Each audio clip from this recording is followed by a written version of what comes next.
Este é o segundo capítulo da breve história da ignorância. Vou usar agora algumas palavras para fazer uma espécie de radiografia dessa ignorância e do conhecimento humano ao longo do tempo. Hoje a palavra escolhida é a palavra planeta. Podia ter escolhido outra, mas decidi olhar para esta palavrinha que representa uma série de astros, entre os quais a Terra representa hoje, porque nem sempre foi assim. A palavra planeta tem, provavelmente, porque neste caso não há certezas e às vezes acontece isso, origem numa palavra grega que significaria algo como viajante ou viandante, alguém que anda a vaguear, neste caso pelo céu.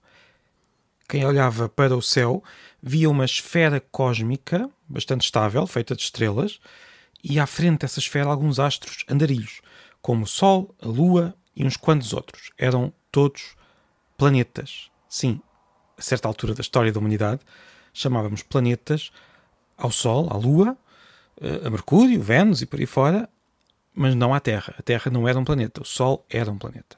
Quando se percebeu ali por volta do século XVI que a Terra andava à volta do Sol, as coisas mudaram um pouco. A palavra foi recauchutada, se quisermos, e passou a designar os astros que andavam à volta do Sol. Curiosamente, andámos sempre a tentar definir um número, ou melhor, andamos há séculos a tentar definir um número de planetas e não tem sido fácil. Para começar, tínhamos os 5 planetas visíveis a olho nu: Mercúrio, Vênus, Marte, Júpiter e Saturno, e a estes somámos a Terra quando percebemos que a Terra era um outro planeta e ficámos com 6 planetas à volta do Sol. Depois descobrimos, usando telescópios, Urano e Neptuno.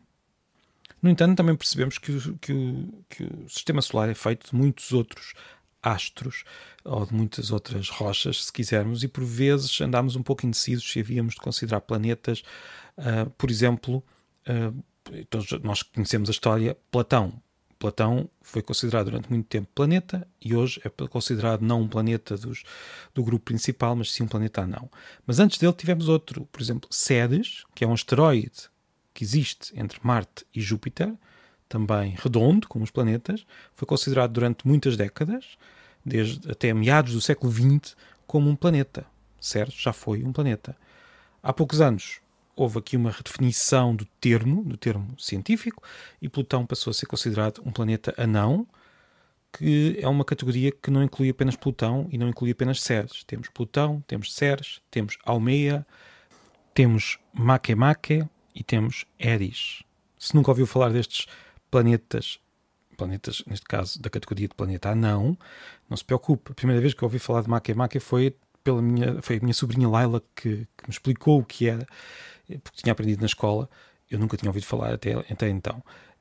Na verdade, há coisas óbvias para umas pessoas que são tudo menos óbvias para outras pessoas. Como disse ontem, no primeiro capítulo deste livro falado, o conhecimento humano hoje em dia é de tal ordem que ninguém sabe tudo, e muito longe disso. E mais, ninguém sabe tudo o que outra pessoa ao lado, mesmo na mesma casa, se for preciso, considera absolutamente óbvio e essencial.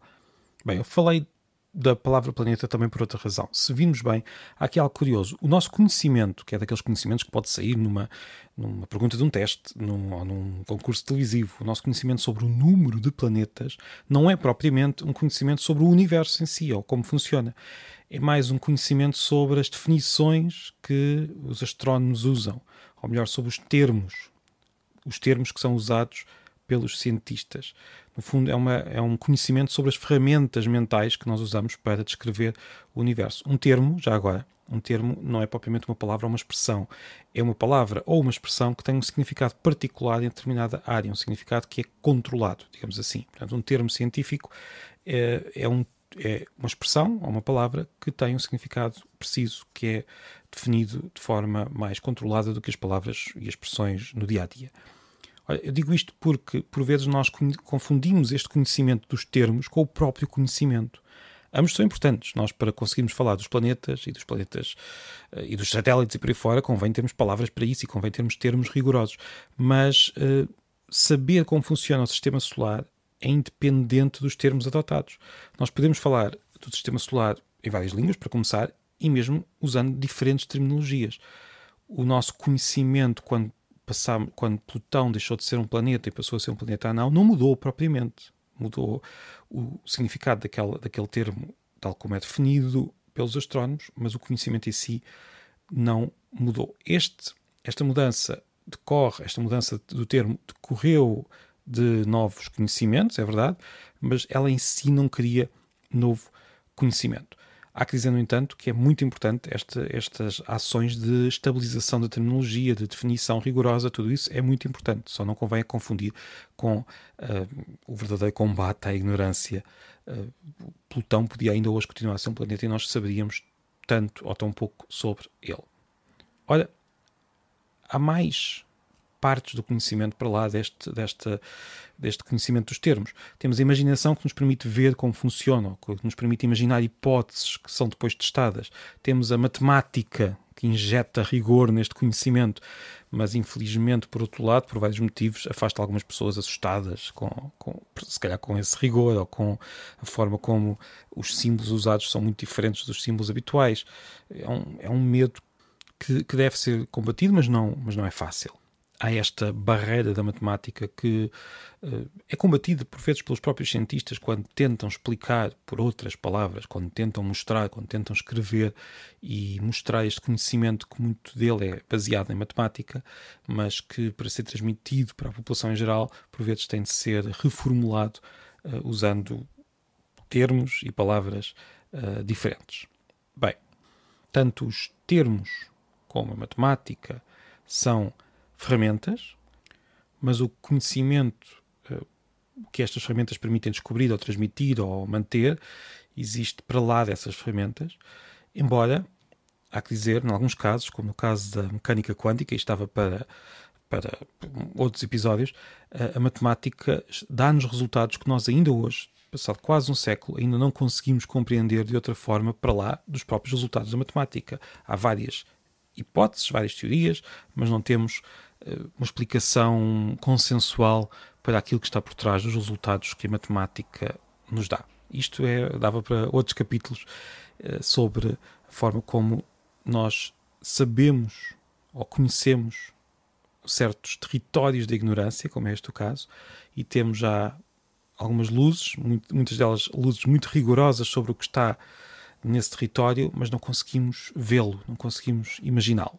Já agora, para quem estiver interessado, há um livro chamado Six Impossible Things, 6 coisas impossíveis, de John Gribben, que apresenta 6 formas de explicar os resultados matemáticos da física quântica. Estas formas são incompatíveis entre si, são absolutamente difíceis de acreditar e, no entanto, todas elas explicam os resultados matemáticos. No entanto, nós não sabemos qual delas, se é que alguma delas é verdade, ou seja, está por trás daquilo que nós vemos ou daquilo que a matemática nos diz.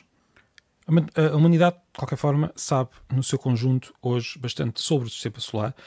O nosso conhecimento individual, nesta distinção que fizemos ontem entre a ignorância pessoal e a ignorância coletiva, portanto, a ignorância coletiva é hoje bastante menor no que toca ao sistema solar, ainda há muito por descobrir, mas é menor. O nosso conhecimento individual nem sempre consegue acompanhar. Nós temos ideia do que é o sistema solar.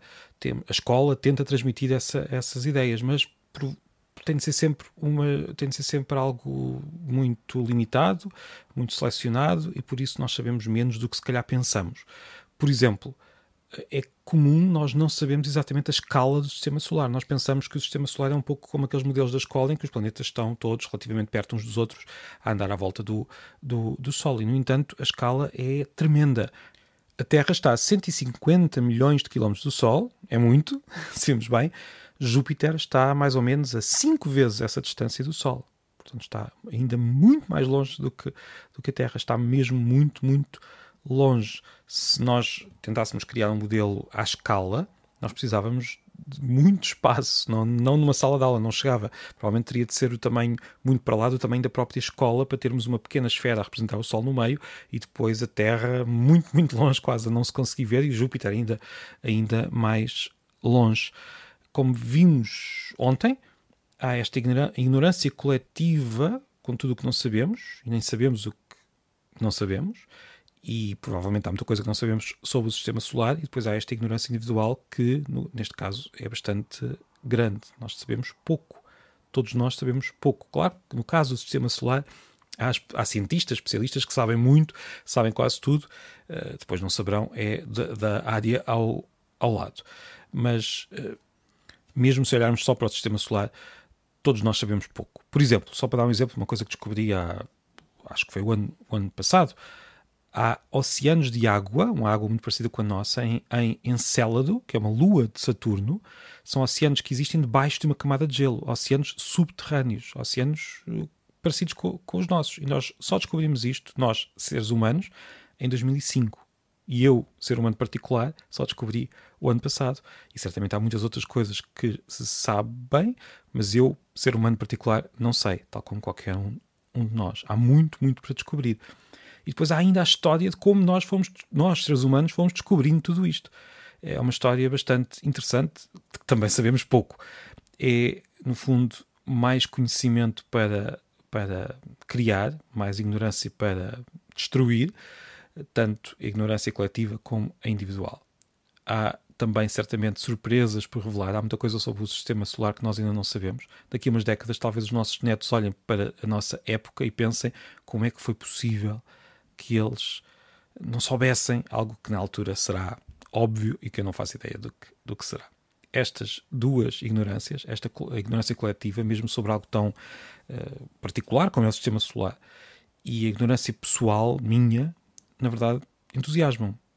A ignorância humana é uma espécie de território por explorar, que é explorado muito devagar, com muitas hesitações, com muito trabalho pelos cientistas, que exploram tudo aquilo que nós não sabemos enquanto espécie e lá vão descobrindo, às vezes vão dando para trás, outras vezes vão dando para a frente. É um processo vagaroso, difícil, que nos entusiasma, se calhar mais a nós que vemos de fora do que ao cientista que está ali a trabalhar no dia-a-dia, mas que para conseguir estar ali a trabalhar de forma rigorosa e difícil, precisa também ter esse entusiasmo lá por baixo. E depois temos todos nós, todo este território da ignorância individual para desbravar.